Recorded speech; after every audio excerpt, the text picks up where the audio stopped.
मुल्क की नामवर अदाकारा माहिरा खान और हुमायूं सईद की आने वाली रोमांटिक कॉमेडी फिल्म लव गुरु का गाना तेनू मोज करावा रिलीज होते ही वायरल हो गया और शायकीन ने दोनों अदाकारों की परफॉर्मेंस की तारीफें की।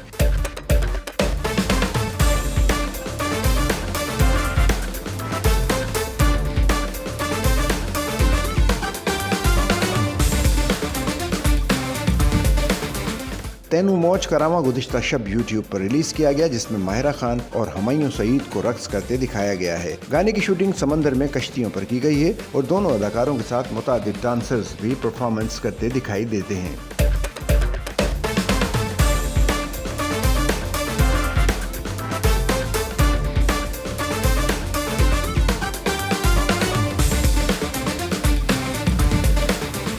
शायकीन ने जहां हुमायूं सईद की डांस की तारीफ की, वहीं माहिरा खान के रक्स को भी बेहतरीन करार दिया। यूट्यूब पर गाने की वीडियो को चंद ही घंटे में हजारों बार देखा गया, जबकि सोशल मीडिया पर भी गाने की वीडियो वायरल हो गई। गाने को आरिफ लोहार, पाकिस्तानी नजात कैनेडियन गुलकार रोज कला और फिजा अली ने गाया है।